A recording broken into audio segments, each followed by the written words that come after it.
Did we do it? Did we just go live? Are we live? Are we doing it? Are we in high def? Are we in blurry high def, what's as we a were in good- our Patreon the other How do day? you measure sound quality?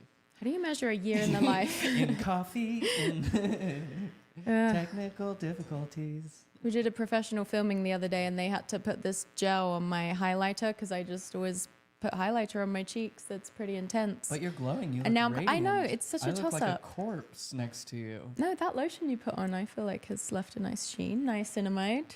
Go off, King. How's Okay. everybody today? What's that We're buzzing? just doing a little. What's that buzzing? Or is Oh, that because shit. I'm... Is it buzzing for you guys, or is it buzzing because I'm watching it on the phone right next to us? Somebody please.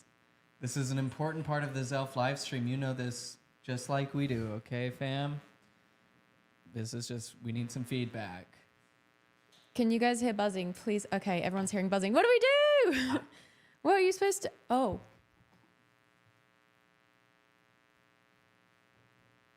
All right.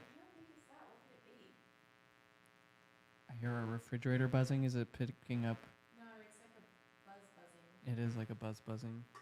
Are we all... Another live stream with the God, same every time we shit. think we're going to do We it. do everything perfect. We learn from every mistake. single time. We're like Sisyphus, just every day. Every damn day we're pushing. And yeah, we get a little hotter each time, right? Sounds But like when something isn't plugged all the way in. Thank you, That's Shay. what I was Immediately checking. That's the kind of actionable advice we need. All right. Do we need to like reset it at a certain point? No idea.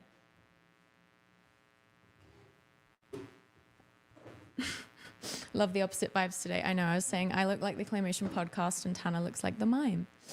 So still buzzing? Are we still buzzing? Are we still vibing? Yeah, it's still buzzing. Do we need to like Don't know what's gonna happen, but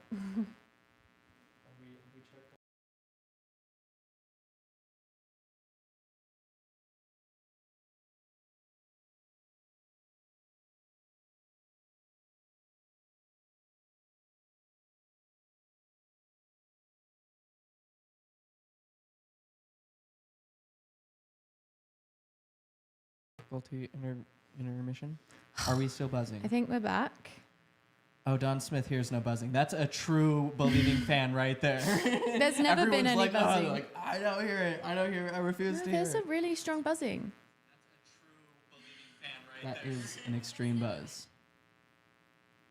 How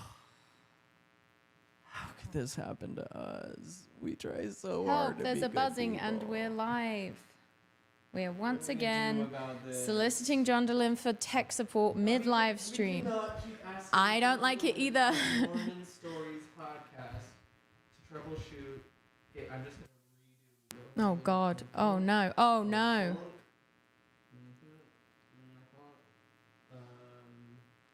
Make sure that one. Should we do a full set reset on this? Resetting on this one. Still there. This is ridiculous. Electrical grounding, separate power from audio. What does that mean? It seems to get louder and softer when you move around a bit. Oh, what was that? Alex Crandall said it probably has to do with a cable being balanced or unbalanced in a mismatch. What does that mean?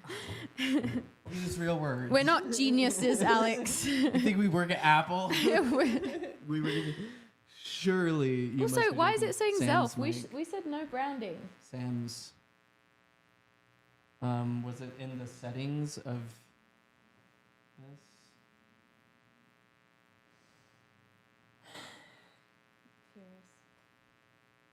And how do we take Zelf off the screen? We paid for professional stuff for this. This is so annoying. So annoying. You try so hard. God. What do we do if it doesn't go away? Just quit the stream? That's cool.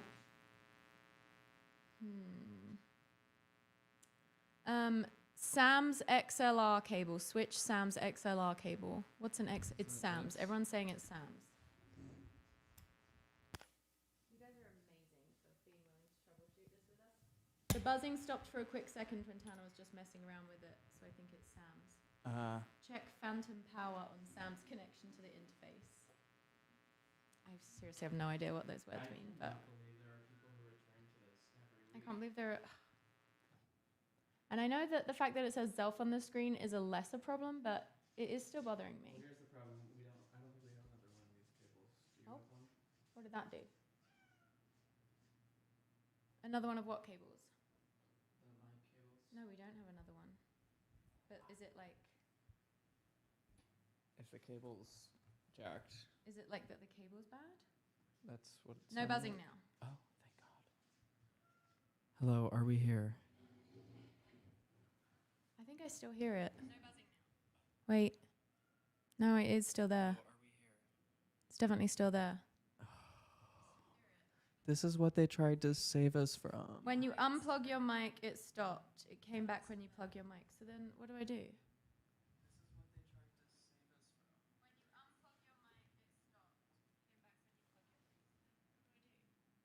But I still hear it right now. Very faint buzzing. It's pretty intense for me. I still hear it right now. Very faint buzzing. Watching you all try to fix this audio is weirdly soothing. Not for me, but I am happy to hear that for you. It's a lot less and might have to do with the gain somewhere too at this point. It's very subtle now. How many decibels should we be putting Sam's mic at, gang? Just turn it down. No, don't switch the. Isn't that a different mic? Yeah. Okay. Maybe. So more trauma bonding. I know. Do we just do we just do the live stream now? Is this is it in a good enough spot? It's softer on our end. It's a mix between people saying it's softer and no buzzing. But I'm only hearing some buzzing. The truly elect hear no buzzing.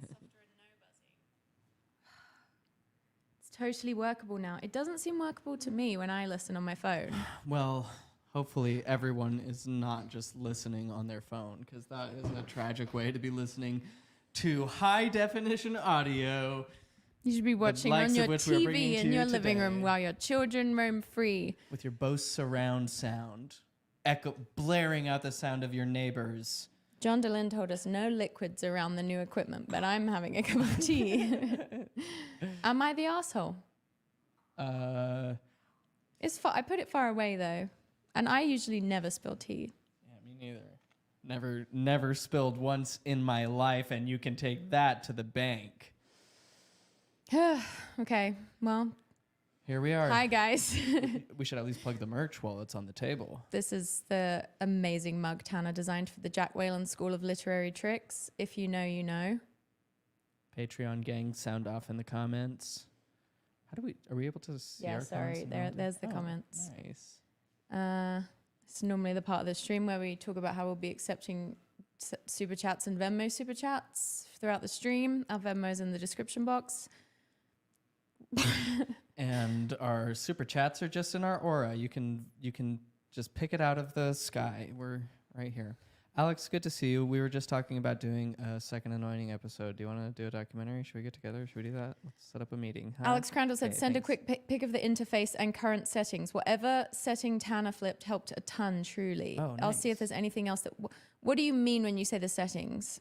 These settings, probably. So is that my mic? Yeah. That's the pink one, right? Yeah. Okay, just taking a quick pic. Won't let me. We have the most long-suffering friends. There's something unique about our live streams, though. You can't find it anywhere else. There you go. Hi, Ellen. Aw. Oh, Ellen, hey. What's up, gang? So here we all How do we are. trick Alex into coming to the trip with us? I know, right? Yeah, guys, we still have spots open for Costa Rica if anyone's interested. I really want it to not say Zelf on the screen. I know. Is it a banner? If anything, it should say Paddington. I know. Look, there's no brand. So there's no reason. It just wants us to create a brand. which is disgusting.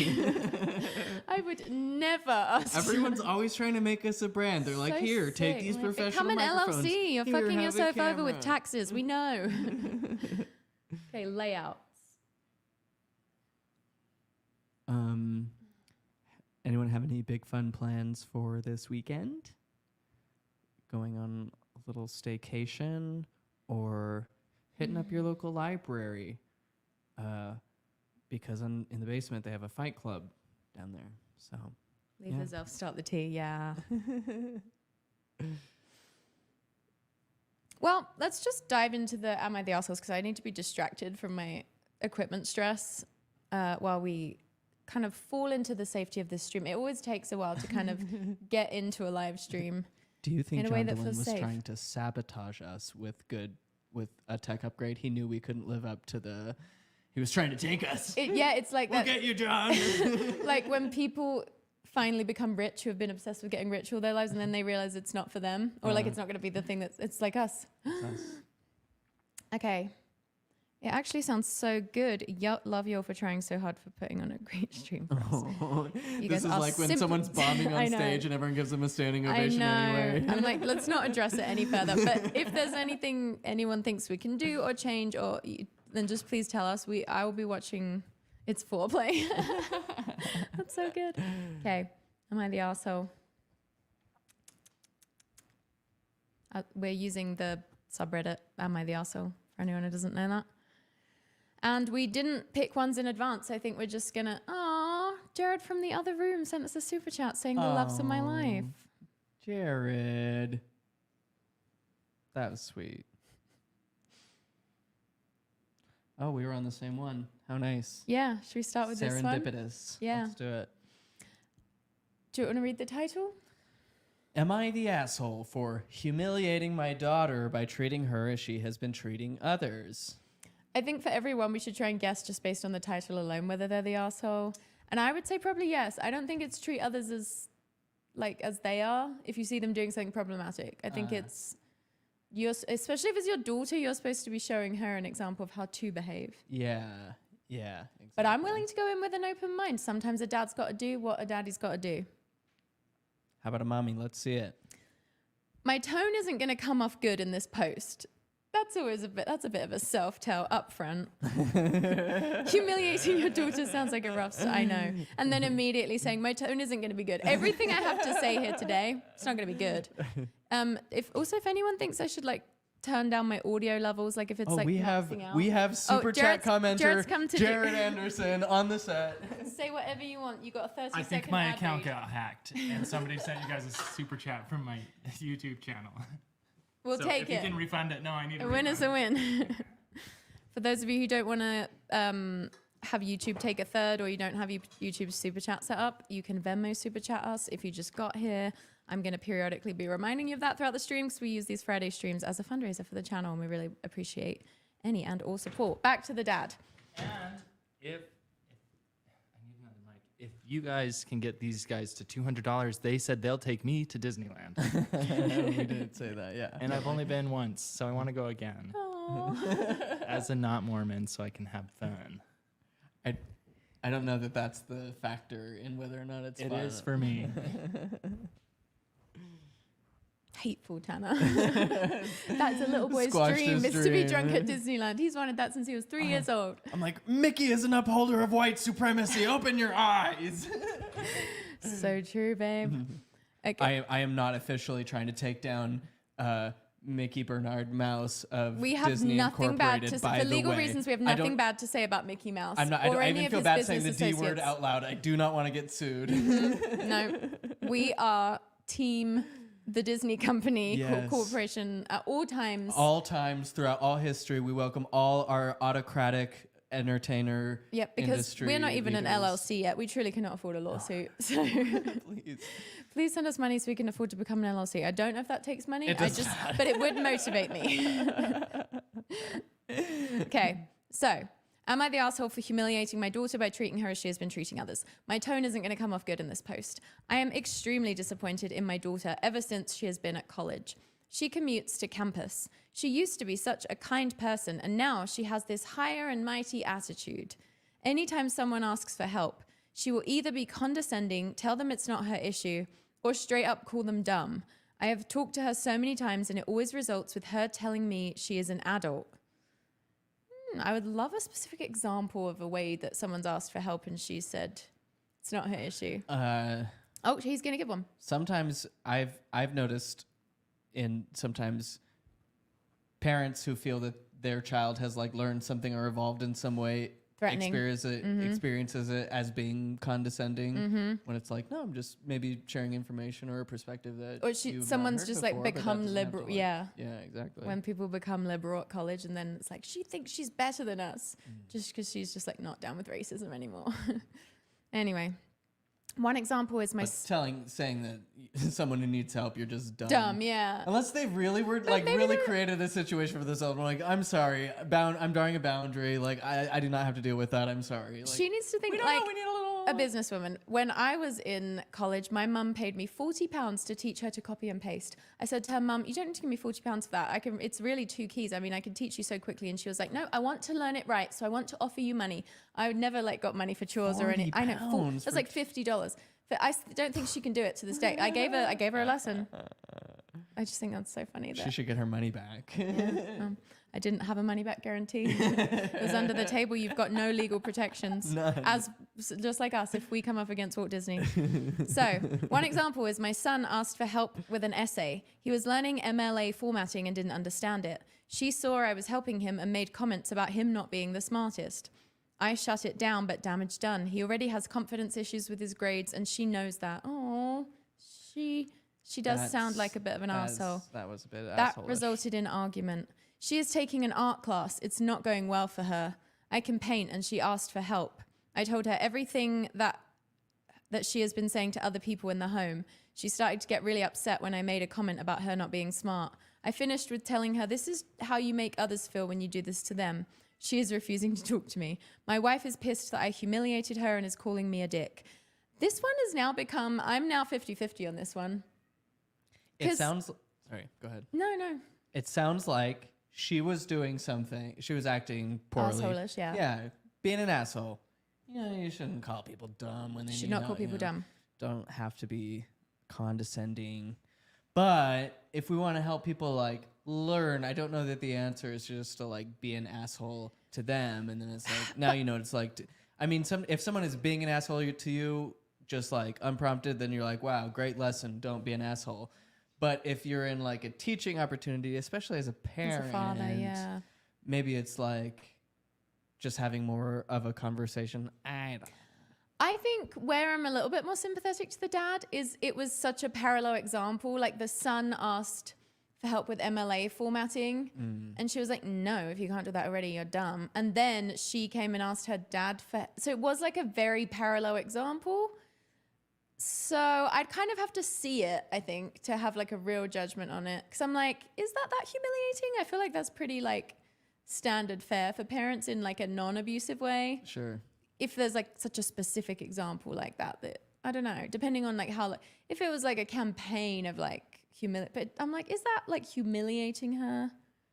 It's like, no, she just kind of got called out on her own logic. So I don't know. And she's in college, so she's like, I don't know. That's why I did not choose parenthood. I'm not ready for these koans. Yeah, I can't. Thank you, Kelly B, for the super chat. Taking Zelf on a hike. Fuel my rage, friends. Spike my heart rate. We'll do our best. Kelly, you can probably expect a few more audio issues. And those always get me going. So. Yeah, wait till the buzz comes back. It'll just send you sprinting. The buzz, it shall rise again. Trust me. The buzz is coming back. Let's see what Reddit thinks. The top comment says, wow, this has 9,000 upvotes. Not the arsehole. And then in quotation marks, treat others how you would like to be treated. She learned she doesn't like to be humiliated when asking for help in a subject area she isn't good at. She treated everyone else like that and upset and humiliated her brother. If that's how she thinks people should be treated in that situation, then she cannot expect anything different if she finds herself in their shoes. I think you taught her a valuable lesson. I hope she learns from it. Does sound like your wife might be partially responsible for her attitude, though, if she thinks it's okay for your son to be humiliated for no reason, but not your daughter who humiliated your son. I'm sure the wife didn't think it was okay that I don't know about that. But yeah, all right. Kind of not an extreme, like I don't have an extreme opinion on that one either way. Both sides are making compelling points. Middle ground Jubilee could never give the kind of nuance we're giving here today. Let's get the daughter on the Get her on the show. Can you see my message? Hi. Yes, we can. I always think the subtext of a parent doing this is like, am I the asshole for posting about my parental, like, but, it's an adult child. I don't. Yeah, exactly. And it's relatively anonymous, I'm sure. When oh my God, the things of like making your little kid hold up a sign saying like, I'm a liar, or like, shit, I can't. Crentist. What? Crentist? Yeah. Dwight has to hold the... Yes. Ooh, this is an interesting one. Would I be the asshole for not cancelling the open bar at my wedding to accommodate my sober friend? Way to just roll with an acronym. Would I be That's got to be a sign of intelligence, because I'm like, whipta from not canceling. Right off the bat, I'd say, no, you're not an asshole for not cancelling the open bar because of one sober friend. That's kind of an insane ask to ask you to have, because surely even a closed... Okay, so I guess maybe he's only asking for a closed, but I just think that's like, it's not, you can't get involved in people's weddings like that. No. And, it's like, you definitely want to be sympathetic to people who are like wrestling with sobriety, maybe like fresh off of a sobriety journey and like, really need to keep it together and are perhaps easily triggered, but like want to be there. Mm-hmm. But at that point, it's like, get your sponsor there with you. I know. Like figure out what you need, because there's going to be situations like this in life. Yeah. John just said a power cable is crossing an audio cable somewhere, touching or too close to. A power cable is touching somewhere in the Zelfverse. Garth McPlugton is getting intimate with the other cables again. We've called our extension called Garth McPlugton, based on Garth Plimpton. McPlimpton? Plugton. So it's just Girth Plugton, not Merc. I just added Merc. Doesn't matter.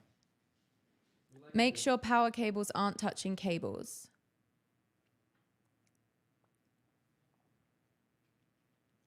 One second, guys.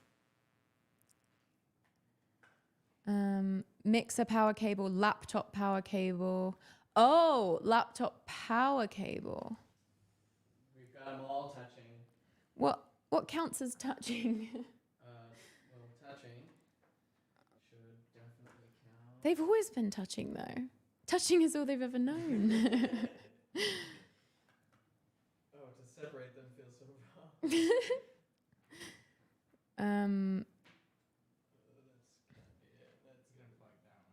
Is this making any difference? I feel like it was already kind of in a good spot, so whatever. Did I just do exactly the same thing? It's possible.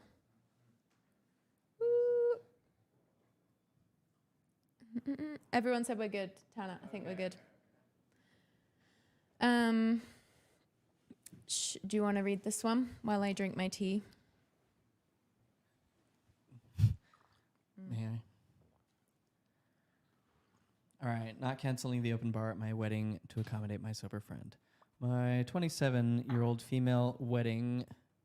Yeah, my 27 female wedding to my fiance, 28 male, is in 6 months. We're having a medium to small wedding in my hometown, 80 people. And I couldn't be more excited to be marrying the love of my life with all of my family and friends with us. Who wouldn't be? Me. Fucking awful. Nightmare. I have nightmares about that happening. Oh. I had a dream. My nightmare was that I had my hand stuck in a monkey trap. I was just like, ah! Wow. Oh, no, that was real. Artist. That was a real experience. Wait. I was in a refrigerator, and it had these like water bottles behind a thing that like I could fit my hand in, but not get the water bottle out in any way. And I was like, that was real angst that I experienced. Wow. All right, moving on. Everyone's saying Tana's a little quiet, and I think that's because we turned you down so much before. Let's just go up a bit. Here I am again talking. It's because I can get really feisty in moments that caused me to peak out pretty bad. So we have me turned down a little bit. I gotta be muted. I'm being shadow banned by our own devices. Like how everyone has to follow the word of wisdom because of the 1% who'll take it too far. Yeah. Microdosing shadow ban. That's what it is. All right, we aren't doing anything crazy at the wedding. It's going to be an outdoor venue with buffet style food and an open bar, like a lot of weddings have. I would love to come. Yeah, invite me. One of my friends has raised a problem with the open bar, though. She, we'll call her C, is 6 months sober from alcohol. She isn't by any means my closest friend and isn't in the bridal party, but I care about her and have been there for her through her recovery. She's an old friend from college who lives about 2 hours away from my hometown. I don't know everything about her recovery journey, but I know she lived in a sober living facility. These are so many details, and I just feel like posting them on Reddit. Not that everybody uses Reddit, but I don't know. I think a lot of people don't use Reddit and not people that blow up on that subreddit probably don't expect to. Like most people probably get like 6 responses. Yeah, sure. I would imagine. Also, I'm just very curious to hear what, like, this friend sounds like kind of a distant friend. So I'm like, I wonder how she's gone about even asking for this. She's doing really well from what I know. No relapses, goes to AAA, has found a new job. I invited C to my wedding 2 months ago, and she was so excited to come and celebrate with me and my college friend group. I didn't really think about the open bar when I invited her. For the wedding planning, I was mainly focused on the big picture, not individual concerns aside from allergies and things along those lines. I guess someone raised an issue with C coming to the wedding with my open bar because she called me last week and asked me if it was true that there would be an open bar. I said yes, and she blew up. Blew up? Yeah. Can't you just ask to be like off the list? Like if this person, like just ID everyone, and if this person asks for alcohol, just don't serve them? Yeah, it almost sounded like she was accusing me of trying to make her relapse, and I had no idea how to respond. Recovery is so different for everyone. I told her that I just didn't think about it in reference to her recovery. I told her that I love her and respect her recovery, and that I wouldn't be offended if she chose not to come to avoid being around people drinking. That wasn't a good enough solution for her. She said something along the lines of, well, can you get your deposit back? What is this girl on? Well, apparently nothing, but I'm like, how's this even real? Like, you got to be sensitive to people's journeys, but like that doesn't involve like everyone else curating their whole lives, their most special day around. Asking 79 people to accommodate you. This caught me off guard when I told her that I didn't think so. I said that I wouldn't be canceling the open bar at my wedding just so she could attend. I tried to give her other options, like only staying for the ceremony or even bringing her sponsor People as a plus so nice, one. Like just the like, it's just like would be such insane energy to even like be blown up at that. Like after that, I don't know if I'd even want to be like suggesting accommodations. Not because I don't care about, but it's like if you would have come to me calmly about it, then. But if you're like blowing up at me, an interesting one.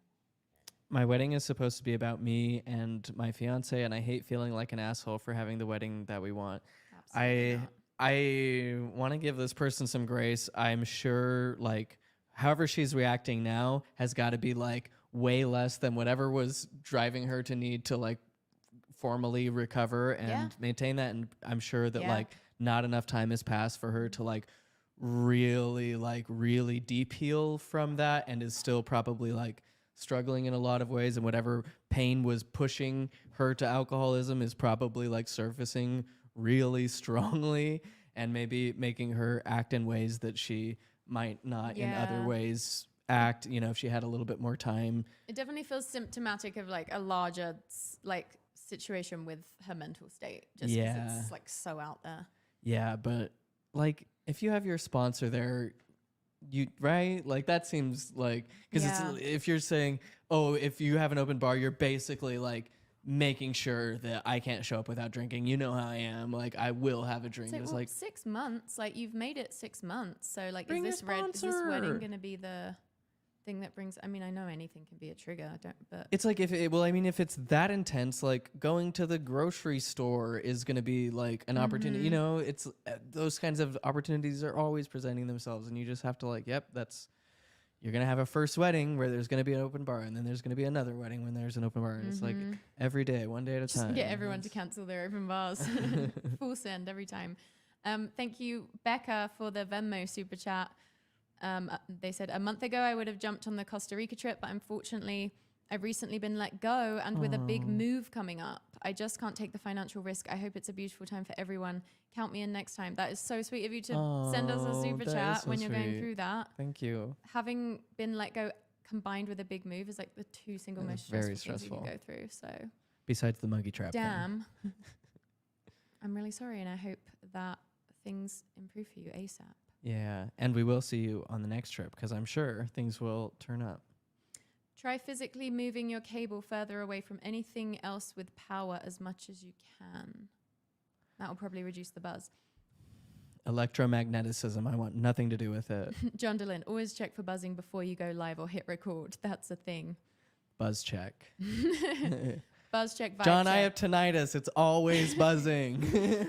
Okay, so do we need to like check it now? Or did No, I think next time we're just going to learn from our mistakes. We're going to do a formal buzz check. Are there, hey, industry folks, streamers, are there any other protocols that we should abide by? The Streamer's Handbook to Successfully Podcasting with Your Best Friend Every Friday. I would love to read it. Thank you. My father is in a similar situation. Just ask the couple to inform the bartender of his name and appearance to keep himself from feeling tempted. Yeah, that feels like the perfect solution. Great. And I'm sure there's a lot of, toxic alcohol subcultures out there. I try to surround myself only with super sweetie pies.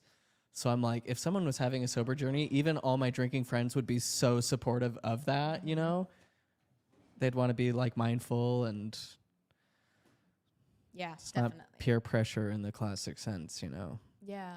Be like, hey, no, we want you to, we'll look out for you. We're not going to send you back there. But I know that that's not the case for a lot of drinky friends. A lot of people do really push.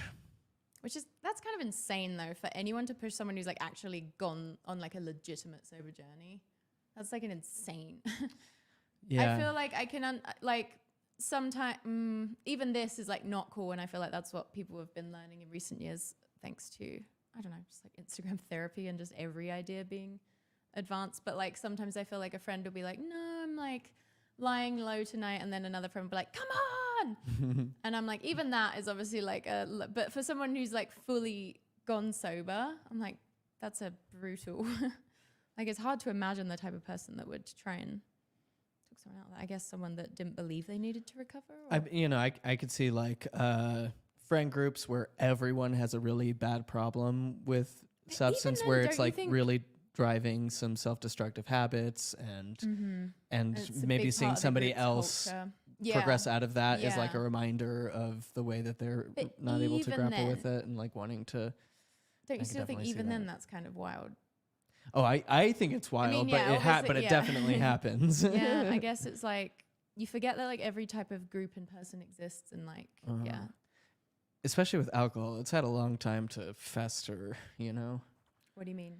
I mean, like it's been around. I feel like we have like a healthy adult relationship with alcohol, but like always it can definitely really harmful for a lot of people. Yeah. With genetic predispositions or family histories and things.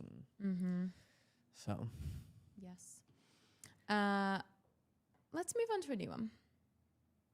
Let's do it.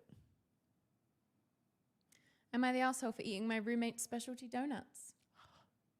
Donuts is a food I never ever think about, but then when someone like brings them up, I'm like, oh, I love a donut right now. But I would never like think to get a donut. I do at precisely 11:58 when I've tuckered my little head onto the pillow, and I'm like, I want a donut. That's adorable. Should we read this one? Let's do it. Also, right off the bat, I'd say, yeah, you are an asshole for eating your roommate's specialty donuts, unless you thought they were a free-for-all. I've definitely done that before in situations where, like roommate situations where you think it's like an open. Anyway. Yeah, it depends on where they're left, huh? Yeah, yeah. If it's just on the public island, open. That's open. I, 28 male, live with my friend from college, 29 male, and we bought a house with each other a few years ago. Damn, Cute. 2 late 20s boys buying a house together. Very successful. We were great friends in college, but over time he has become increasingly aggrieved, entitled, and rude. For example, my mum, who lives in another state, sends me a box of my favorite pastries once every few months. incredible. Your mum would send you pastries every few months. Roommate has a gluten allergy and can't eat them, so mum sends gluten-free specialty donuts so he can have something too. I think it's a nice gesture, but my roommate says things like, why does your mum always get us worthless presents? She should get us something we can actually use for once, like a food processor. That is so rude. That is very entitled. I would tell mum not to get him anything, but I don't want her to know what he says about her and her gifts for us. Oh, my opinion's immediately changed. You cannot judge an Am I the Asshole by the title alone. The most recent pastry drop came, but this time I just ate the gluten-free donuts myself instead of giving them to an ungrateful recipient who thinks they're worthless and stupid. Well, the next day, roommate sees the container in the trash and goes ballistic on me for eating his present and taking what's his. I feel like since these are presents for me from my own mother, that they're mine, and while she was kind enough to think of him and get him something as well, he has shown utter contempt and disrespect for her, so now I feel like he deserves nothing. I feel like if he's going to disrespect my mum, he can't expect to be entitled for her generosity. What should I do, and am I the asshole for thinking this way? I'm completely on your side. I want to watch the reality show of these Murder him in his bed. These two males who are like, we are going to escape the problems of modern domesticism. We're going to buy a house together, and the two bros are going to have a conflict-free life together, and then just watching them gradually get more and more into the, it's maybe a trope at this point that they become like an old married couple, but this sounds very old married couple problems. Yeah, I was thinking like such an insane story, but then they have bought a house, they have a mortgage together, I assume. That is an intermingled friendship for sure. This is an interesting comment that may be true. Hannah said disordered eating may be part of the hostility. That's definitely possible and might explain kind of the extremeness of both reactions, like thinking they're worthless and then being like, where did they go? A 29-year-old man being pissy about what gift he received from his friend's mum is crazy. Yeah, that really is nuts. Is crazy. Like if Butter sent us gifts and you like Mums ate the love chocolate, sending I like wouldn't think twice because I'm like, that's not mine. That's like yeah, but it would be. I think given that you've never shown hostility, if my mum sent like a bunch of stuff and was like, "This is for Tanner," I'd never like eat that. Yeah. Like, Unless sorry, I had like, both of the advent calendars this year. Didn't I eat one of your advent calendars one year because you never ate it? Oh, that's true. But I just didn't. It was because I didn't. permission. Yeah. One thing about me is I will eat 2 advent calendars. The top comment on Reddit says, "Not the arsehole, but you need to make it very clear as to why you decided that. You could say, well, you kept saying they were worthless, so I took that as you didn't like them. I don't have the heart to tell my mother that, so I decided to start eating them. Now, if you feel differently, then maybe you should show a little gratuity and choose your words a little wiser when you're talking shit about something that someone else is doing for you." Totally. Yeah. Yeah. We could all practice a little more gratitude. No, Veronica said, "Have a good time, everyone. I'm too depressed for this kind of communication." Oh. Sorry, we can't offer you a depression alleviating conversation, but understandable. Yeah, go and have a lovely rest. We get it. This wouldn't be my depression watch either. No, actually. me definitely not. To be honest. With that being said, we did just get another super chat on Venmo from Laurie. Thank you, Laurie. They said, "Zelf on the Shelf is my favorite YouTube channel. I get excited every time I see a new video." Oh, that's so nice. Ever since we got our new equipment, I'm like, none of our videos have ever counted. And like, I feel like we haven't made any real videos yet, and because we haven't made a new video with our equipment except these streams. But I know that's not true. It was all prelude. Yeah, it was all foreplay. It was just 8 years of technical difficulty foreplay. Okay. It's like a Mormon marriage. That was the modern take on the. Do you want to pick one to read, or I'd say just sling it. Just sling it at you? Yeah. I kind of want to eat a little snack though, so I need. I would love a snack. I'm like so hungry. I feel so entitled to your snacks. All right, I'll find one. Oh. This one is quite the title. Am I the asshole for telling my mother that I won't come home because all her attention is already on my autistic brother anyway? Possibly. That is a tough one. I would say it sounds pretty asshole-ish. Everyone deserves attention from their parents, so I get it. And I don't know how bad it's been for you, but Tough sell. It's a brutal title. You could say, But someone said the ones with the most arsehole sounding title are usually justified, and the one where the title sounds completely That is true. We never know. How close can I chew without it being horrible? It's totally valid to be like, hey, I would love to schedule some like actual time where we could have some like genuine connection and focus, and it's hard to do maybe in these group settings. I feel that as a kid, like it's like, oh, if the only time you're connecting is in a batch, it's hard to like feel that. And especially with regardless of how, but especially, a moms with special needs children is like, and I'm like, if you're reflective enough to write it as a Reddit post, then I feel like you should be able to. I understand that with parents, you can sometimes just be your like most childish self, but. All right.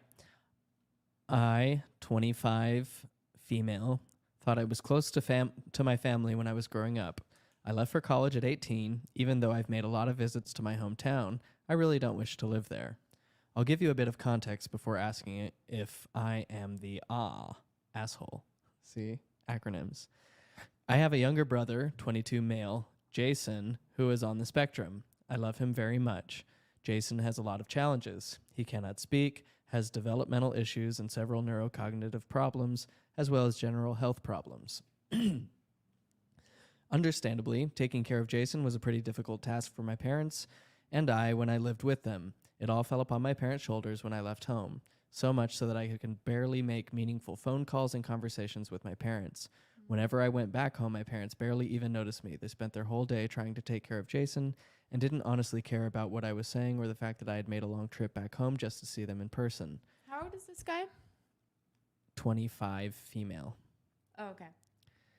Whenever I went back home, my parents, I eventually realized I had always been the second-class citizen in our household. Oh, that's, I can see why you feel that way, but this whole time. So these trips became less frequent over time. This year, I decided to spend Christmas with my girlfriend's, Lauren, 28, female's family. She is my first and hopefully only serious girlfriend. That's the wrong spirit, let me tell you. Not a great ideology to have installed, but... ¿Por qué nos dos? The first person I fell in love with. My parents haven't met her in person and know almost nothing about her other than her name. I don't think they care. We've been dating for the past year. Is homophobia coming into this? Do we think? Because that would make more sense. If it's like in general, she's just feeling like maybe they are like kind of distant from her because she's gay. 25 female girlfriend. 28 female, yeah. Yeah, I mean, that seems like a possibility. But she did also say she's always felt like a second-class citizen, so. This, like, I feel like at first, it's easy to be like, oh, that's like asshole, because like if your brother has special needs, like you should be understanding of that.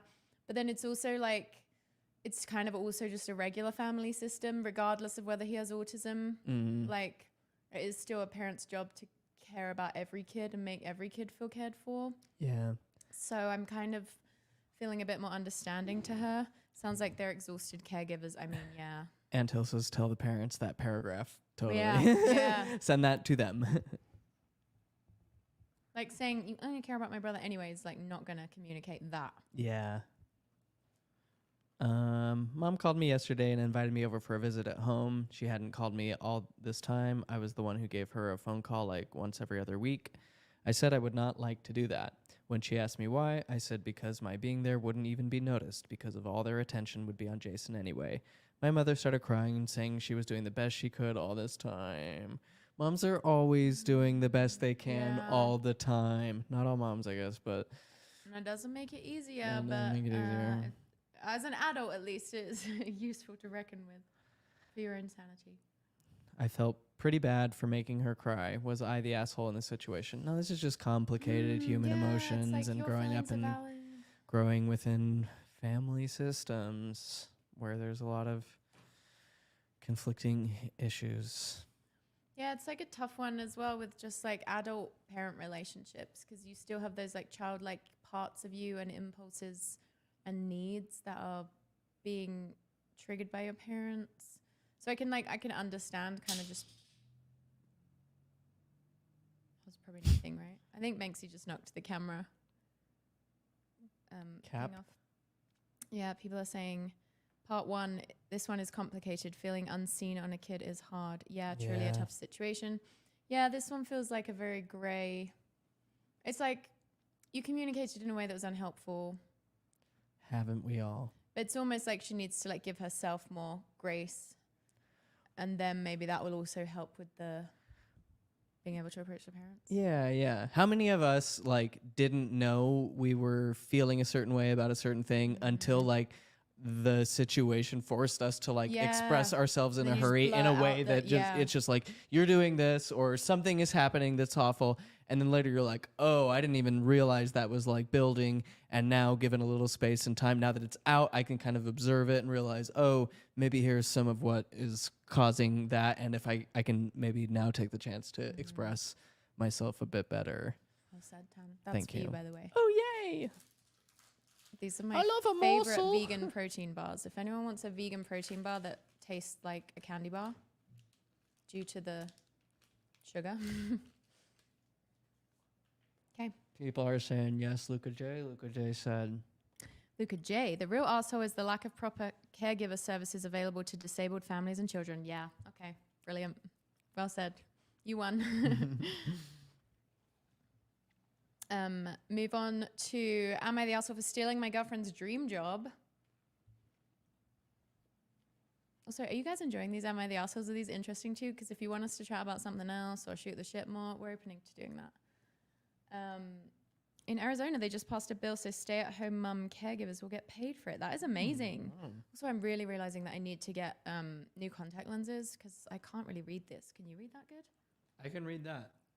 Like I can read that. I can, but but I'm wearing my contact lenses and it's kind of a bit blurry. It's like 100 and I just got a 6 month supply of contact lenses. So I'm like, nope, you have to use them out because otherwise I've wasted, like I can't afford 6 months of bonus contacts. And you already have medical abandonment trauma. I already have medical abandonment trauma from Smile Direct. Let's get into this one. Am I the asshole for stealing my girlfriend's dream job? Me, 23 male, and my girlfriend, 23 female. Both met through studying law at university together. And we have the shared, it is sunk cost fallacy. Good eyesight is worth it. I should just go for an eye test, see what happens. Maybe I'll only have to replace half of them. Thank you for that comment, Mason. That genuinely flipped a switch in my brain. I was like, duh, obviously don't spend 6 months not seeing the world in HD. You've always been HD to your core. Wow. Me, 23 male, and my girlfriend, 23 female, both met through studying law at university together, and we have the shared goal of eventually being trainee solicitors. That means lawyers, Tanner. In the UK, it's an incredibly competitive process, with some firms receiving 4,000 applicants or so for roughly 50 spaces, and almost everyone who applies is a strong candidate. Ever since I've known her, my girlfriend has been fixated on training at one firm in particular. I'm not sure why, but I believe it's because she attended a career event there a few years ago and fell in love with it. When the application cycle opened, my girlfriend was excited about applying, and she asked for my help in reading the application and checking it over for her. I was happy to do this and wanted her to achieve her goal. When reading hers, I became interested in the firm myself and on a whim decided to submit a last-minute application. I weighed it up and decided not to tell my girlfriend about this as I didn't feel my application was strong and I was less focused on only one firm, so would send other applications out. So far, I'm like, okay, so I'm guessing they both applied. It's her dream law firm. He got the job. I'm like, I don't think you did anything wrong, but maybe when you weighed it up and decided not to tell her, maybe that was the point where you went wrong. Maybe just tell people in the moment, because then she had the opportunity to kind of like preemptively imagine it as a possibility, and then maybe it wouldn't feel like such a betrayal. I'm just spitballing. Yesterday, my girlfriend received an email that she'd been unsuccessful in reaching the next stage, an interview. She was really upset, but I made her dinner to cheer her up, and she seemed over it the next day. As I had applied to other places and thought my application was weak, I didn't think much of my own and wasn't overly fussed if I progressed or not. However, the next day I received an email that I'd advanced to the interview. I was surprised but also happy because I knew this was a difficult place to get an interview for. When I mentioned it to my girlfriend, she was incredibly upset, started crying, and told me that I'd betrayed her and stolen the job from her. Now she's refusing to talk to me despite me trying to reach out. Part of me feels extremely guilty as I know how much it meant to her and I was less fussed. But the other side of me thinks the job world is competitive and I shouldn't restrict my future opportunities just for someone else, while there was no guarantee she'd have got it anyway, and nor do I yet. Kind of does sound like you stole the job. No, but I'm like, if you should have told her. I think you should have told her. I think that's the thing. But I'm like, if you're both in the same field, it's completely valid for you to apply for that job. And also, sounds like he probably what are the chances of him getting it? He's just got an interview. But I'm like, if she didn't even get an interview, let's say he does get it. If she didn't even get an interview, then you didn't steal it from her. You stole it from one of the other people who got an interview. Not that should even really, I feel like this is a situation where if, I can't really think of a comparable situation, but if Jared entered a writing contest I entered, even if for him it didn't mean anything and for me it did, and he won, I'd just be psyched, you know? Sure. So I'm like, if I didn't win, it's more fun that you won than some stranger won. That's kind of an issue I am seeing is why isn't the girlfriend? I think, and again, I feel like not telling her kind of created that weirdness. Definitely was the problem. And I would like to imagine, but I kind of get the sense that maybe she would have been like that either way. I'm not really sure. Yeah, and it's, I could see myself feeling that way a little bit, being like, oh, I'm really disappointed that I didn't get it. It sucks because I had my heart set on it. But I would also feel joy for the other person. Yeah. But if the fact that he didn't mention it does make it feel deceptive. A bit weird. Even though, I get it. Sometimes it's just you don't know. But he was obviously knew enough about his girlfriend, I think, to anticipate. Because she's crying and saying he stole it just for getting an interview. That's the thing. He hasn't even got the job yet. So I do feel like she's overly competitive with her partner. And it does and the way he was talking about it, it's more important to be getting myself out there than holding myself back for a potential partner. It sounds like he's already kind of more of the job set than the relationship set. Totally just, It's an interesting. I feel like we're a bit divided on this one. Yeah, I don't. Who knows what reality is? Yeah. Yeah, I can't speak, but yeah, I do understand being upset, but I feel like if I imagine myself in that situation, it would also be coupled with happiness for them. But once again, because he didn't tell her, it does make him seem sneaky. Yep. And I don't like that piece. But they are both lawyers, and I think you do owe it to yourself to take a career opportunity if it comes. Well, then my verdict is guilty of having not told. Yeah. And sentenced to hereby. They're gonna tell people shit. All right, you're gonna. A relationship. Two lawyers? Yeah. No way. It would be constant litigation. Sue him. In the bedroom. It's Your Honor, I make a motion that we adjourn until the further notice. Seems like. Oh, also, AmItheA has a good comment. So it just feels more intense since they are young. Yeah, I do think that is it probably does feel higher stakes. Yeah. Diamond Dave, thank you for the very generous super chat. Diamond Dave. Diamond Dave is a diamond in the rough. Yeah. And we've always said that. A Dave worth a dozen. Disney World money for that one guy who wanted to go. Loving the streams. Been streaming for 6 years now and can't wait to see where your journey takes you. Oh. I hadn't really imagined streaming taking us anywhere, but I would love for it to. Yeah, it will. Merrily, merrily, merrily, gently down the I'd like it to take me to my new contact lenses. Women's applications get passed over for men often. Yeah, I do feel like it would be hard not as a woman to consider the gender aspect of it. Yeah. But actually the UK is very gender equal in their with jobs that's he was just a better lawyer than you. I think he was just a better lawyer than and you. Maybe and you she know knew why? That. He's less emotional. Just kidding. It's not like that. But I do think for a lawyer, her logic, I don't know, I just feel like you should have that piece of logic in you that's first of all, he didn't steal it from you. Do you think as a lawyer there's a temptation to I could potentially out-argue myself in this situation? I guarantee it's therapists using therapy speak or me using life coach speak sometimes where Jared's just venting and I'm like, oh, where do you think you'd like yourself to get to with that situation? What kind of steps do you think might help you? It's like in marketing class when they're like, you've got to be really aggressive when you're sending a resume because it's for marketing. You got to do something crazy. Yeah. And I'm like, okay, I'll write my phone number on a brick and throw it through the window. That'll get their attention. In front of the office. Sorry. Jade, I'd be psyched because if he got the job, it's maybe easier for her to get involved with the company and maybe get a different job down the line. Amazing point, Jade. I'm think abundance mindset.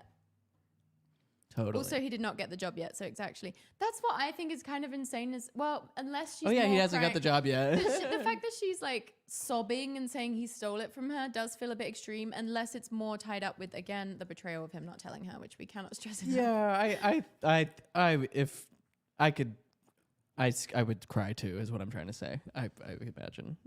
Should we read what Reddit says? Yes. The top. I just like reading the top comment to see what the general vibe is among Redditors. It's hard to be a human, you know, It's so like hard. always on all sides. It's just being a human. Okay, don't get on your phone. We're reading. I was gonna read along. Oh, okay. I don't. I'm no longer want the burden of my phone. I just didn't want you checking out because. I mean, there is 1,000 traps to steal my attention away on the way to getting there. I know how it goes. And we need you gazing lovingly into the camera because you're That's right. really. Someone's got to maintain that eye contact. Someone's got to. How long can I go without blinking? Okay, top comment. As to the original question, you didn't steal anything, so not the asshole. In general, though, you're the asshole. You applied without telling her, which is messed up to say the least. You set yourself up for this, to be honest. It could have been so easy. Hey, do you mind if I apply too? Wouldn't it be great if we both got it? Edited to add, this is an example. I don't think you literally had to ask her permission, just tell her. She probably would have been on cloud 9, and then she wouldn't have been I think that's meant to say wouldn't have been on cloud 9, and then she wouldn't have been so blindsided to find out you got an interview. I do think it's the blindsiding. If that wasn't bad enough, you because it's also like the feeling of like your boyfriend has secretly applied, and so all the time you've been talking about it. Oh, that would create an icky feeling. Definitely. If that wasn't bad enough, you got an interview, not a job. You already made a decision to not tell her, yet when she is still raw from the news that her dream isn't happening, you just had to tell her that you have an interview. You already made the choice to not tell her. You should have stayed with that choice until there was actually something to tell her. That's an interesting point. I'm not sure what to think about that. I feel like that's going another step of deceit, though. Like, oh, you actually went to an interview and you didn't tell me? Yeah. Because, like, I could, like stuff you just did on the computer that you just slung an application out for. You can make an argument that you don't tell your partner everything like that. But, like, you would tell your partner if you had an interview. So that's like a whole, I think that's worse. That would have been worse. If 23-year-old lawyers. Jesus. If you interviewed and didn't get it, since you had already made the choice to not tell her, she wouldn't have ever known and none of this would have happened. Why would you tell her about the interview? I bet it felt like you were kicking her while she was down. It's kind of an assumption that this comment is making. I'm surprised it's the top comment. I mean, I kind of see that. Do you think this guy might be like an actual asshole? No, not that. Again, it's like our intent doesn't always match a person's reception of our actions or interpretations of our actions. It's like she was definitely grieving not giving this job, and then him, while she's grieving, telling her, oh, and by the way, I'm going in, and like forcing her to like re-reckon with reality up until this point. Another reason you should have told her already, right? Yeah, exactly. So I could see why that would feel like being kicked while she's down, even though for him it's like, I should probably just do it while it's out there while she's sad. Just, again, one of those. Yeah, that's a good point. I bet it felt like you were kicking. Oh, I bet it felt like you were kicking her while she was down and that you wanted her to know you were better than her. Not saying that is your intentions, but that is exactly what I would think.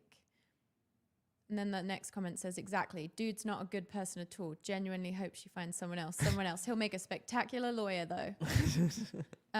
We just got a really generous super chat. Whoa, Jared, we're going to Disneyland. No, we're not. Chad, Ruby Frankie's son got put on a beanbag and had his bedroom taken away for 7 months for telling a sibling that they were going to Disneyland when they weren't. So I would have to sleep on the patio. But we will take away your bedroom for 7 months. Melissa, thank you so much for the super chat. At my bedroom, I don't have one. But we're not going to Disneyland. I mean, we will one day, maybe. I don't know. Tana needs to give us the... We sure will, son. It's going to be awesome. You're going to love it. We're going to have the best time. Can I get the hat with the ears? Yeah. Of course, Jared. You're going to meet Walt himself. Or Mickey. Or Frozen. Hold his head. They should do like Walt Disney Ice at Walt ice? Disney. So it's just like on ice, a tiny chunk of his cells in every ice cube. Oh, that'd be beautiful. Be beautiful. Little sacrament. It's like an AMF, but it's like has Walt Disney's Frozen bits in it. I don't know. I'm just spitballing. As always, count on Reddit users to tell you to dump him. I'm usually in favor of like, just break up. Shake things up. Sounds like you need a shake up generally. Like move, break up. 23, yeah, great time for a breakup. Go for it. Do it. Truly though, it is an ideal time for a breakup.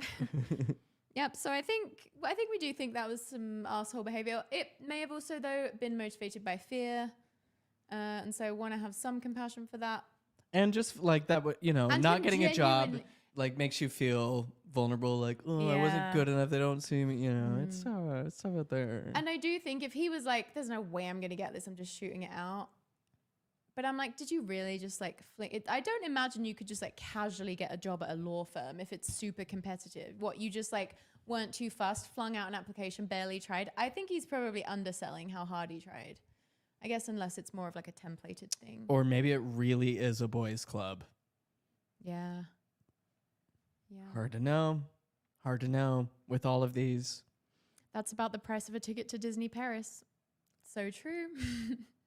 Disney Paris. Could you imagine the miming That's that the we only would one do I've there? really been to. I grew up going to Disneyland Paris all the time. Oh, Not all the time, but Disney Paris? because you can just get on the Channel Tunnel and go for, in theory, a day. But I went on school trips. Oh la la! I went twice or 3 times. Oh. Yeah, it's honestly not as good as like the Orlando one. I haven't been to the Orlando one. I've only been to California. Oh, got it. Okay. Ooh, am I an asshole for asking a coworker to remove an offensive picture from the wall? Oh, Let's see what kind of offensive. Well, this says, I'm 35 female, work in an office with around 10 people. There are 2 organizations sharing the same office space. A few days ago, someone from the other organization, 20s male, hung a framed portrait of a leading Nazi politician next to his desk. It was hanging there for several days and no one said anything.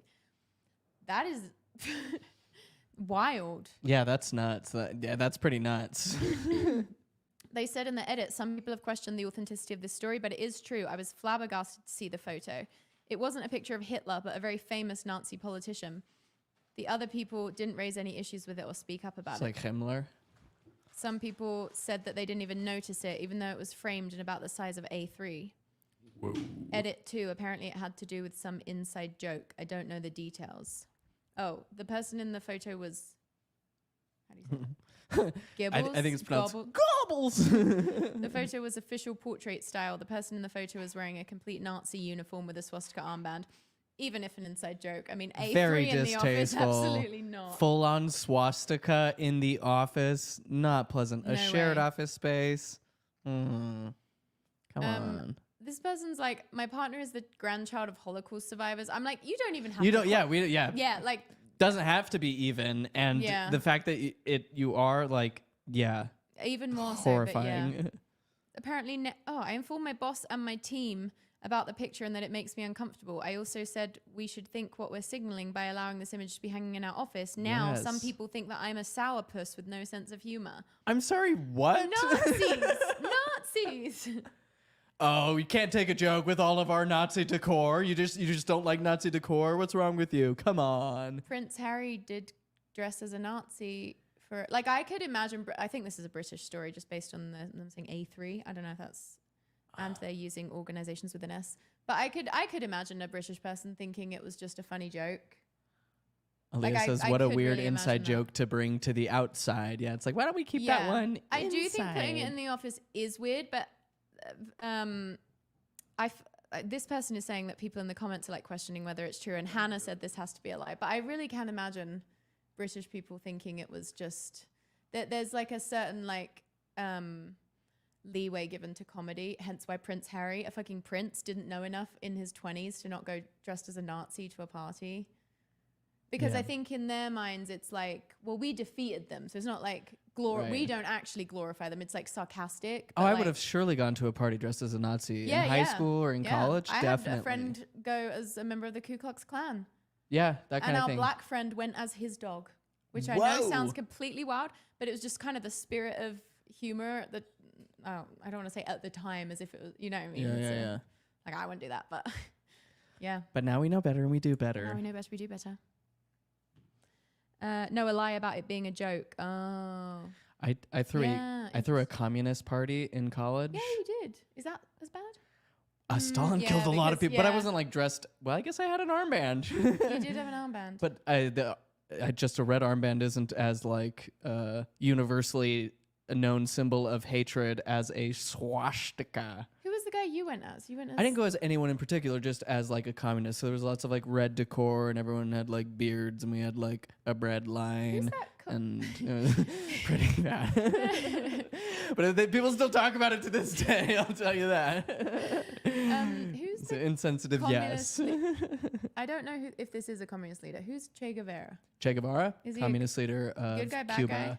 Communist leader of Cuba. Okay. Revolutionary. He was a doctor. You know, there's you hear all the sides, and it's like, yep, it's hard to know all the truth, but he did help overthrow the American colonial rule in Cuba. We got an ex-Mormon, Am I the Asshole, which I think is a fun one to respond to. I want to do a video that's like, am I an asshole for ex-Mormons? I'm sorry, this is just warming my little heart. It's like when parents see their kids getting along and they're like, oh, all the sleepless nights are worth it. What do you mean? Like when just people seeing in the chat Ray like and Dawn saying hi to each other. I'm like, Okay. Hi guys. Chris Snapper, am I the asshole for pretending to be a TBM? That's a true believing Mormon, if you don't know the lingo.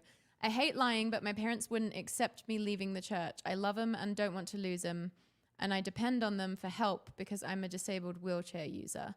Absolutely not an asshole for pretending to be a TBM. I feel like that is you trying to, like, doing what you feel you have to do to survive in a difficult situation, like especially if you're dependent on them due to disability. I mean, like, do whatever you need to survive. Like, there's no assholery in that. Like, they obviously, if you're scared to tell your parents you're not Mormon anymore, then like you kind of know that they wouldn't create a safe space for you to tell them that, and that or they've given you enough information to strongly believe it.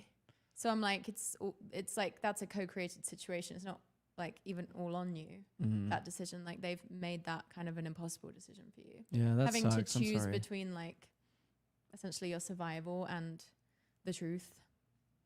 Yeah, that's really tough. I'm so sorry you're going through that. You are not the arsehole. Yeah. I was also curious how old you were, because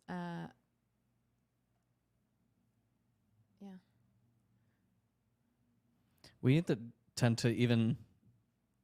I say there's no wrong reason to leave the church, but you know, I've met people who I'm like, yeah, you do you. Like, there's also, I'm in favor of people doing the things that they feel is best for them, and sometimes that's for people like being in the church, and I'm like, who am I to say like what you have to do? Like, yeah, that's why I don't want to be in the church. I'm tired of people telling me what I have to do, and I'm trying not to do that, even for members of the church. So yeah, it's just a shit one. I feel like I have the type of personality where I like had to tell everyone I was leaving the church, but I also didn't have parents in the church, so I also don't know that unique struggle.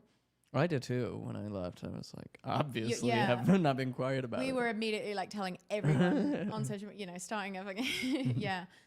But I feel like that's one of those things. Like, I have a lot of coaching clients who will ask me about stuff like that. Like, essentially that same question, like, is it bad that I haven't told them yet? And I'm always just like, if you feel like it would empower you, which in a lot of cases it actually would empower people to just come clean and move forward, like people that are not dependent on their parents, then go for it. But also, like, that's a thing where sometimes you just need time to kind of like, if you've just like lost your faith in Mormonism, you need time to kind of sit with it all.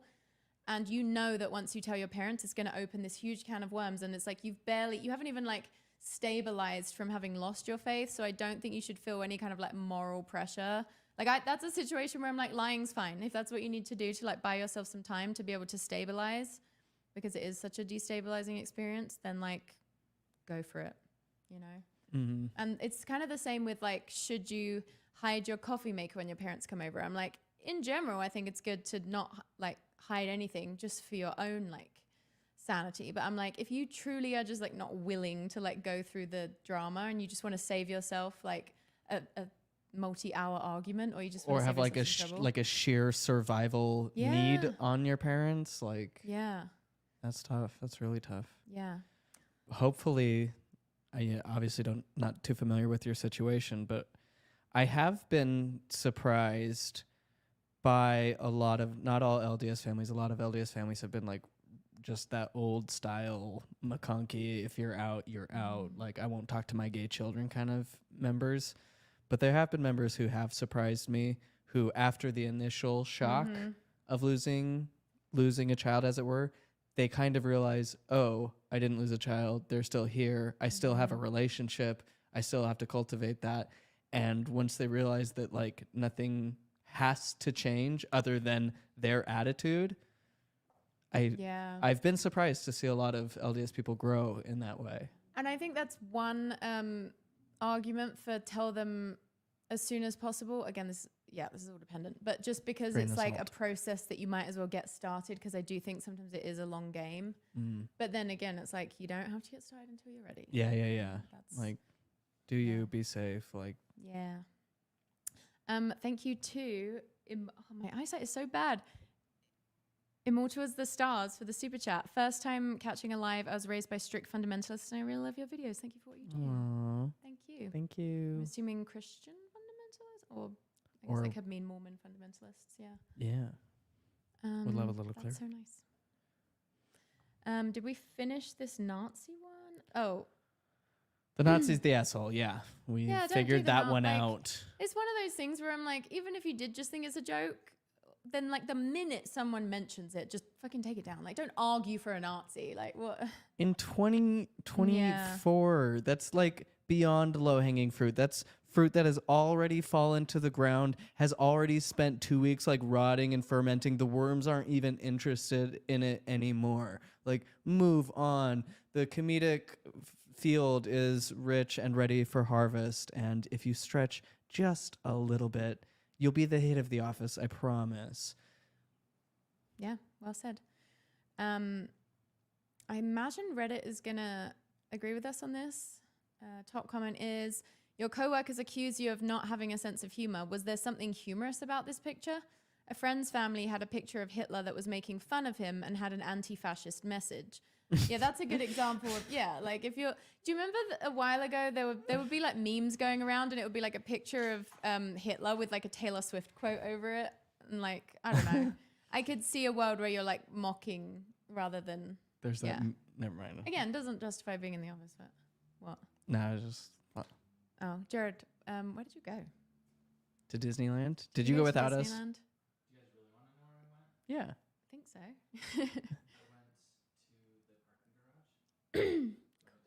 Yeah, why don't you? I mean, if we're going to have the conversation, they might as well be able to hear it. Well, I'm going to tell you about what happened and the anxiety that I had with it. I went out to the parking garage because I'm curious if my U-joints I went to the parking garage to live deliberately. And I was underneath my truck shaking the drive shaft to see if there's any play that shouldn't be there. And my anxiety is that somebody's going to think I'm stealing a catalytic converter underneath the car and confront me. No, you look too handsome. And then for I'll that be type like, of crime. well, you can't tell when it's just legs sticking out from under a car. True. And they'll be like, hey, what are you doing? We're going to call the police. And I'm like, no, this is my old truck. And they'll be like, no, you're just stealing the catalytic converter. And so anyway, that was it. My hands are kind of greasy. But now. No one got you for that one? Yeah, and I was not successful in determining whether or not the diagnosis was unsuccessful. I just don't know enough about it. So if there's any followers who are good with that's how we usually trucks and suspension. So yeah. Don't imagine a lot of our audience being truck knowledgeable though. Yeah, but they might that's know just somebody. An assumption. They might know somebody. So anyway, all I got was a greasy hand and a little more fear in my life. So that's really where I'm going to go get you Skittles for your effort. Did you at least get the converter? Why did you say yes? I said yes to the Walden quote. Oh. So anyway, think twice before you ask me where I was, because I know that was boring. Sorry we asked you where you were, Jared. Yeah. We love you anyway. Wherever Thanks. you are, wherever you go. We'll never ask you again. Just kidding. Thanks for coming on, and I can't wait for Disneyland. It's going to be so fun at Disneyland. It's still possible. Thank you, Ray, for the super chat via Venmo. We love you. It's always a pleasure to have you in these streams. Jared seems like the chillest vibe. Jared is the chillest vibe. Yeah, Jared's the best boy. He's the funniest person I've ever met in my whole life. So carrying on with that comment, An exchange. So the thing you just said of a friend's family had a picture of Hitler that was making fun of him and had an anti-fascist message. An exchange student who went to stay with them freaked out a little because she thought they were Nazis. Is the situation something like that? Either way, I think it's understandable if you don't want to look at a picture of a Nazi all the time. It would make your coworkers' reactions make a little more sense, though. If it was just the picture, it's absurd that nobody else was bothered by it and even defends it. Yeah. Yep. I don't think anyone's going to be here defending a Nazi photo. Yeah, regardless of the vibe. Also funny that was it a foreign exchange student who saw it and thought they were Nazis? It's like if your Nazi joke art doesn't immediately communicate to all people who witness it, regardless of background, that it is in fact a joke. Well, apparently it was like a Nazi walking off a cliff and Hitler walking off a cliff, and it said Nazis follow your leader.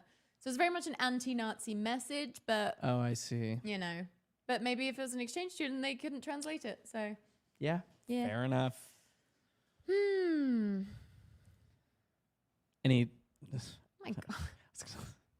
What?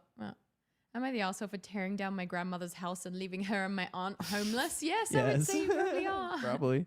Let's find out. Oh, Ekaterina. That's a cool name. I do think you pronounce it Ekaterina. Just sent us a super chat and said, is Jared coming to Costa Rica? He's actually not coming to Costa Rica because me and Tana have bills to pay and we would have to basically swallow all the profits we'll make for him to come, for our partners to come. And we also wanted to have the trip feel, what? Plus, we're going to be taking him to Disneyland. Plus, due to the Disneyland trip, he won't have the PTO. No, but we wanted this one to not, we didn't want it to like accidentally be like too coupley, you know, like, I don't know. If we're both in our partners, I feel like it might be harder to kind of like do our jobs as like hosts of the trip, where we want to be able to like, you know, spend a lot of time with everyone and not, and just kind of. We'll bring him to camping in Banff. How about that? Yeah, we want to do our next trip that we're planning is camping in Banff in the summer, and that would be a fun one to bring. I mean, because I can't sleep in a tent alone at night. No, that would be terrifying. Jared said he's busy. Jared's busy. He's going to be in Disneyland with his real podcasters. Ray said, I've got another vacation planned when Costa Rica is happening. What a lovely problem to have. It's a good problem. Where are you going? Do you want to read? Can we come? Oh, we invite you. We'll seriously bail on these Costa Rica bitches. Do we read High for Tearing Down? Let's do it. I'll hear them out. Oh, it's so long though, and I just like I'm not. Can we read the reactions? Okay, yeah, can we just find out what the people are saying? Not the arsehole, it's your house and you're free to throw out tenants. Family or not, they sound like bad tenants. Theft and bad family. Stole from your sister. I've heard enough. No longer interested in the story. Oh my God, would I be the arsehole if I told my cousin that her parents aren't actually her parents? Color me intrigued. Okay, so names aren't real in this one. Should we read this one? Yes. So I, female 34, have a cousin named Cece, female 21. Cece's mum, my aunt Deb, and Cece's dad, my uncle Chris, male 65. Jared, can I have a papaya passion fruit, one of those? Were never able to have biological children together. My aunt Deb and her, so her cousin's parents were never able to have children together. While I do not know exactly what the nature of the infertility problems were, I do know that they eventually had my cousin through the use of one of Deb's friends who agreed to be a surrogate and an anonymous sperm donor. Oh, bye, Dave, if you're still here. Oh, bye, Dave. Where did it say that? Oh, yeah. He's going to do his live. Good luck. Okay, so they had the cousin through the use of one of the mum's friends who agreed to be a surrogate and an anonymous sperm donor. If it's a surrogate, then I'm assuming it's the mum's egg, at least. Maybe? Doesn't matter. I was 13 when Cece came home from the hospital as an infant, and I knew that I had never seen my aunt pregnant, but had seen her friend hanging around a lot who was pregnant, so I connected the dots. I later asked my mum about it, and she was honest with me, but made me promise to never tell anyone because Deb and Chris have plans for when and how to tell her, and that only parents can have these talks with their kid. I promised my mum I would never say a single word about it, and that was that. Watching Cece grow up really tested my patience. Every time she started dating someone, I would think about the horror stories I've heard of donor babies and adoptees and affair babies accidentally dating family. A bit of a random concern. Yeah, I don't think that would need. You would need to take that upon you until there was like an imminent danger like a reason of that. To think, yeah, like statistically, she's probably not going to date. What are they all her living dad in? Accidentally. Well, maybe they're living in those old polygamous towns and everybody's related, and you really should get clarity on your family tree from 23andMe and not from grandma. Cause okay, but how fucked up would it be if you like accidentally slept with your dad, but it's like wasn't your dad, it was a sperm donor, but it's like your biological dad? The whole Oedipus thing, huh? Is that the right Yeah, one? but it's like you wouldn't know, so it's like it doesn't have any of the characteristics of like sleeping with your dad, but then like what a horrifying... Yeah. Sorry, I've never... Has that ever happened to anyone? Has anyone ever accidentally slept with your dad? Anyone ever go on a long mythic quest, like a Greek epic tale, only to end up sleeping with your father? Before. I guess I have heard of people like sleeping with a sibling that they didn't know they had. Oh, it's just a horrible. Again, we live in... Thank God we live in the day that we do with so much available to us, gene science-wise. Gift. That's how I found out about my macular degeneration, and that's why I'm now taking astaxanthin every day.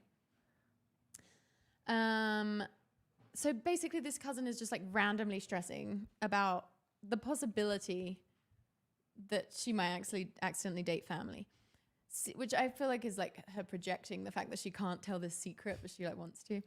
Cece, I've been there. Like, what is the best reason to get the secret out of me? Cece also suffers from some not yet diagnosed health problem, and I'm worried it's linked to whoever this anonymous donor is. Last year at Thanksgiving, Cece brought a boyfriend with her. He seemed nice, but something about... Oh, come on, this is ridiculous. But something about his face really bothered me. Maybe I'm paranoid, but they had an uncanny similarity to one another. Sorry, but there's just no way that you were like, before that, worried about that happening, and then it happened. It's my biggest fear with all my friends. I am constantly surveilling them to make sure that they do not date a family member. I do agree that it's pretty fucked up that the parents told the kid and the kid has to keep that secret if she was like 13. That is fucked up. Yeah. Also, I don't understand why. I feel like with situations like this, you just need to tell kids from as soon as they're old enough to conceptualize it. It is tricky too. Don't let it be a thing. People are entitled to the truth. And they need to know. I'm such a truth teller. If I was told something like that at 13, I would have told her. Wow. I would have just carried it for years. I'm not saying that would have been right. And it would just grow heavier and heavier like a pearl in the muscle clenching of my mind until eventually I give it out in therapy. Due to the or beautiful art. Your art would be so fucked up. It's like sperms everywhere. Okay, so last year at Thanksgiving, Cece brought a boyfriend with her. He seemed nice, but something about his face really bothered me. Maybe I'm paranoid, but they had an uncanny similarity to one another. I've done my fair share of reading on sperm donation, and it made me consider the possibility. She's just been obsessed with the topic since 13, because finding out this secret. It made me consider the possibility of Cece accidentally stumbling upon and dating someone she has no idea she's related to. That thought bothered me so badly that I confronted my Aunt Deb in private to ask if she's told Cece the truth yet. How old is this person? 34. So you've been... the cousin Cece is 21 at this point and still doesn't know. That is kind of crazy that she's 21 and doesn't know. Yeah, I feel like the accidentally dating a sibling is like a bit of a cover, but 34, she's been carrying this for decades of her life. Small towns, you got to know this shit. Okay, so Deb was cold and rude to me about the topic and said she would tell Cece when the time was right. No, Deb, the time is right. She's 21. The time has passed, Deb. I asked her when the time would be right and if that would be before or after she accidentally had kids with a half brother.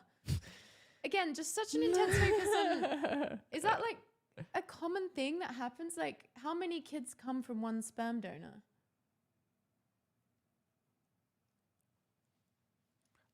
Could be a few. I don't know.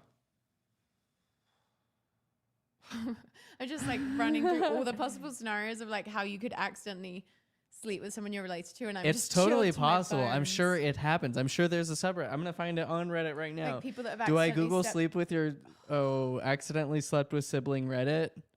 Is that what I Google? Is that what's gonna be officially like embedded in my algorithm for time and all eternity? Okay, so Deb's not biting. She's not telling her. Deb screamed at me and told me to get the fuck out of her house. When I got to my mother's house afterwards, I was staying with her for the holidays since I live out of town now. I was scolded by her for bringing the subject up and told to let it go. I'm having an incredibly hard time letting this go. I think Cece deserves to know the truth so she can protect herself. She's such a sweet person, and I don't think she deserves to be lied to any longer than she already has been, but I'm struggling with the idea that when and if I tell her, it would turn her world upside down and probably destroy her relationship with her parents. It would definitely fracture my family. Would I be the asshole if I came clean with Cece about her birth? Ooh, I am so curious to know what people are going to think about this one. Hannah, pretty sure the parents would be aware that the bio-dad genetics would be in play with her undiagnosed medical stuff. I think Tanner is getting it right. He probably wants to get it out. Yes. Aaliyah, such an intense fringe thing to think about and try and use for urgency. Better arguing it is just the time now as the child is full adult. Yeah, completely agree. By the way, that search revealed exactly what you would expect. A bunch of people who just like straight up just like slept with their sibling. What's the subreddit? Send it to me immediately. No, it's just people who like slept with their sibling. Not even like, oh, it was a genetic mishap. It was like, I slept with my sibling on New Year's Eve or something. Like, because I wanted to? I think it's because it's a wanted to. Yeah, that's what I was worried. That's what I'm thinking is happening. Okay, so I don't want to know about that. I want to know specifically about the accidental. That's what, yeah. No, because what makes it fucked up is the. Yeah. I don't have I have a half sibling, but like, oh, what a horrifying thing to think about. Top comment on Reddit. You would be the asshole. Mind your own business. You're letting your imagination run away with you. Stop obsessing over something that's none of your business.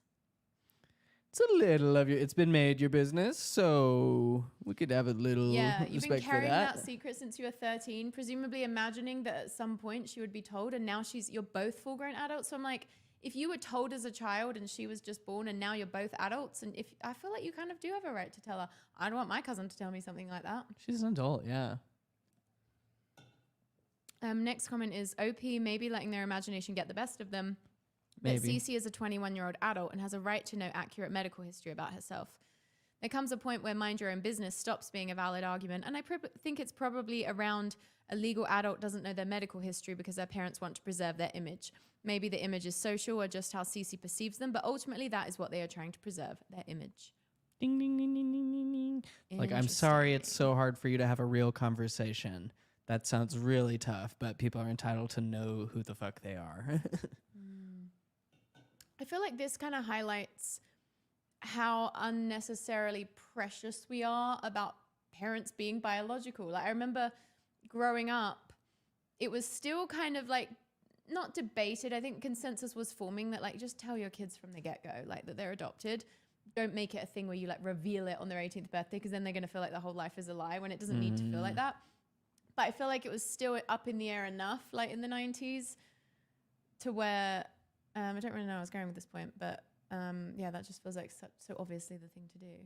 Oh, modern genetics has just, again, we've talked about this before, and talking to a genealogist is the most interesting thing because every family is so riddled with lies and mistales about the true nature of relationships.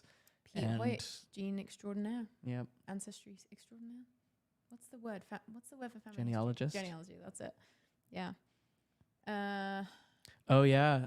Talking about the creepy doctor who purposely used his own sperm. There's been several instances of that, right? Am I crazy, or am I just remembering the same one multiple times? If you have important knowledge about a person that others are withholding from them, you could make the case you have a duty to tell them. That's kind of how I feel. This would be a situation, I guess it would depend on the relationship I had with my cousin. Yeah. But I do think it's fucked up to not tell them. But I also think it's fucked up that we live in a society where someone would feel they have to hide that because they feel like they'll be seen as lesser in the eyes of their child. Like, why? That's like, it just shows that the parents themselves, which is really sad, have this like insecurity about it. Like they themselves feel like not as like, I don't know what the thing is, but like they don't feel as like worthy as parents or as like real as parents. Yeah. But I'm like, back yourselves. This is about the parents not backing themselves ultimately. But I also feel like it's kind of an insane situation because now if she finds out, it's kind of like with the law firm thing where if you just don't tell people stuff, then they're going to just feel people just deserve to know stuff in the time because this is the thing the parents haven't thought about, is like when she one day does find out, and through what means might she find out, this fucking girl that found out at 13, like she could have found out at any point along the way. It's like, how's she going to feel not having that come from you? Yeah. Major betrayal when if you would have just told her from when she was 4 years old, it wouldn't have had to have been a thing. It was just like, how cool is this? Like, you were in a different tummy. And like, it doesn't, it's sad that we get so overly romantic about biology. The tangled webs we weave to avoid having a real conversation. It's serious. And like intentionally doing it. A conversation that would have been nothing. But it doesn't have to be. That's the thing. It doesn't have to be. Like you have to like say that shit while the child's brain is still developing. Then they know, oh yeah, it would have been so easy. But also if she's now 21, it's like things were different 21 years ago. Maybe they are from kind of a more conservative sort of, I don't know. God, did you see that they banned IVF I know. in Alabama? It's absolutely horrifying, but part of me was like, this might be good because it will actually start like affecting because tons of like Christians do and Mormons do IVF, like they're all about that. So I feel like maybe this will actually like get them fucking wake up, you know. I'm not like happy with the collateral damage of the women who can't now do IVF, but like I fucking hope it is like the wake up call that needs to happen. I don't think it's going to be a call. I think it's just so shit's going to get darker and more fascist. That's my opinion. But I just think like a lot of people, like the people in my life who I can think of who are anti-abortion, like I can think of someone who's anti-abortion who's had IVF. So I'm like, that's, you know. It's crazy. Like in college, we did an ethics thing about IVF. And that was like my first time grappling with an issue like that, where I was like, oh, my presupposed beliefs about something are actually incorrect and I need to. Because what did you think? Well, I used to think it was just bad across the board. Like you shouldn't do it. Like nothing that's not natural should be allowed. I think I was kind of like that as a woman as well. I was like, if God wanted you to have a kid, you'd have a kid. Yeah, exactly. To Sam's comment, there are groups of adults, especially fundamentalists, who will claim they're not real parents for adopting or having a surrogate. That's so sad. And I'm like, also, if you think that, then don't have one. Yeah. Because your child deserves to feel like they have a parent who feels like a full parent. I don't know. The actress Kerry Washington found out that her parents used a sperm donor when she was an adult. It caused issues with her parents for a while, but I think they've patched things up now. Good. Mike Pence's son was IVF. Oh, the state of things, the horrors. Random, but have you been hearing about the show One Day? Mm-mm. I've just been hearing a lot of people saying we should watch it. Ooh, Ray, I secretly believed and wished I was adopted for a long time. I used to wish I was adopted. Then one time I saw a picture of my mum as a kid and knew I was biological. That's funny because I really relate to that comment. Aaliyah, yeah, I think the same thing in a way as the stealing the job issue. The withholding for so long just breeds grounds for a life-altering moment when it could just be a blip in their life. Yeah.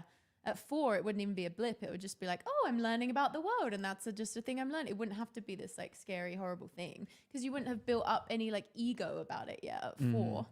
It's amazing how much of life is like that, where it's like we're so propelled by fear so often that we're just kind of like socializing and interpersonalizing at such like in such reactionary ways versus like when we're really calm and collected, you can just like, it's just so much easier to present things lightly and just to have like soft conversations versus like, oh my God, this thing that's going to like wreck things. And if I say the wrong thing and yeah, I think that energy is in a lot of families.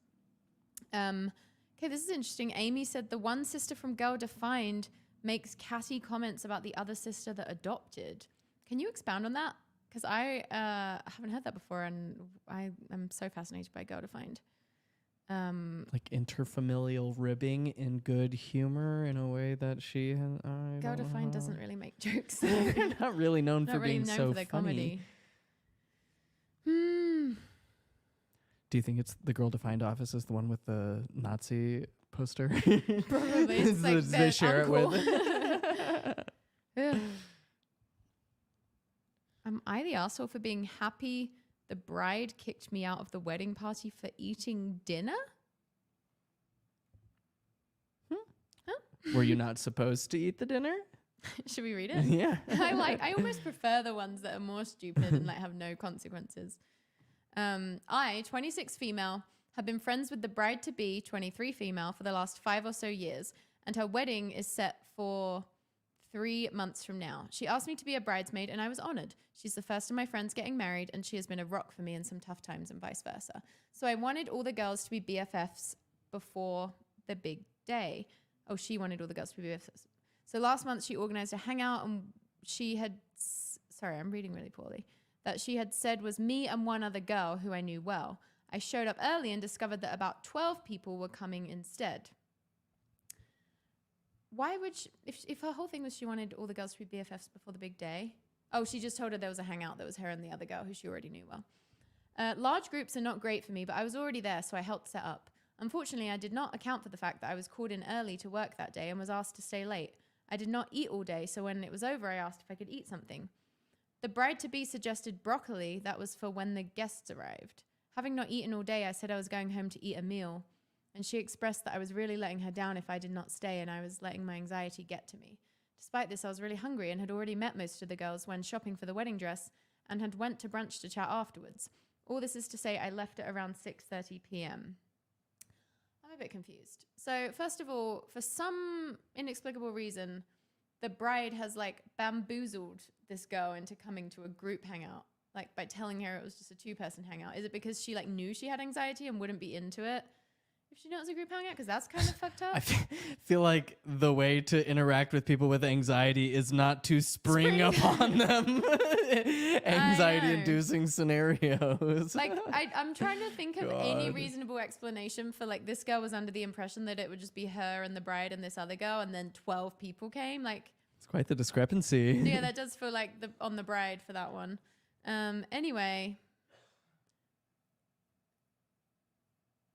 The bride suggested broccoli that was for when the guests arrived, having not eaten all day. I'm confused. Anyway, so it sounds like the girl was just like pissed off and also hungry and was like, I'm going to go home and eat a meal at 6:30. Anyway, this resulted in a phone call afterwards, bringing up old disagreements we had had in our friendship that she had reevaluated and decided I had ill intentions.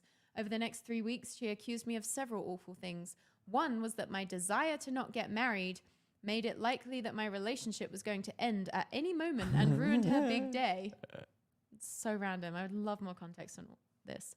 Another was that our old friend, who she had a falling out with, had poisoned my mind into being mean to her and spying on her to report back to the old friend. Well, did you do that? This made me feel like she was doubting my character and also just made me very on edge, as every time we hung out, even if we had a fun time, she would call me or message me afterwards and detail something I had said that she took the wrong way. We've all been there, and you got to get out of that, trust me. I confronted her about this 2 days ago. I said that it was making me a little anxious and detailed what things she had said to upset me. Despite the high stakes of this conversation, her words, not mine, she had had some shots and an edible before the call, and it ultimately felt pointless due to her being drunk and high.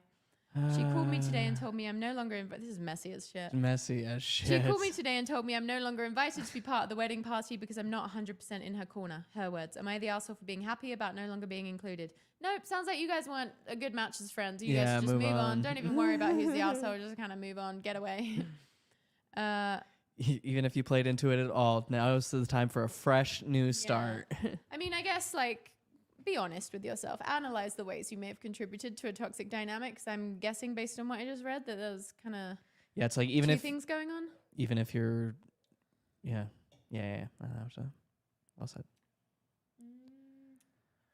Wow. I know. I love how she never addressed whether she actually did spy on her to report back to the old friend. But it sounds like the bride is feeling like she's hanging out with her ex-friend.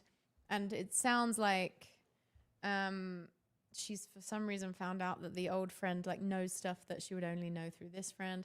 It just, messy all around. Let's see what Reddit thinks. Top comment. This sounds like a rather toxic friendship.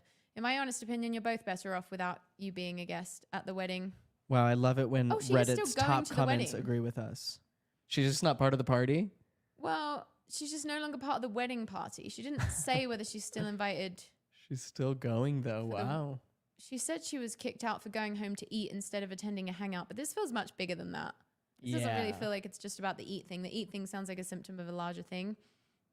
Top comment says, clearly her expectations of you are more than you are able to deal with for whatever reason. Frankly, the comment about being spied on for an ex-friend sounds more like junior high than an adult about to embark on a new life. Yeah. Not the arsehole, I'm better off. So strange. Weird one. Well, that's why I'm not getting married. Yeah, God, it's just drama all the way down. It's not worth it. Absolutely not worth it. End up on a Reddit post somewhere. No, thank you. I need to figure out how to charge my phone while we watch. Garth McPluggton. Easy. He has holes to spare. Well, I'm getting real hungry. Are you wanting to close the stream? You know, soonish. Wrap up. Wrap in. All right, I'm not going to bother finding my charger then. Okay. It's time for me to get some foods. Send your final super chats now or your final remarks. Or forever hold your peace. Yeah. Did you eat your... Yeah. I sure did. Thank you so much. Oh, wait. How dare you give me these worthless gifts?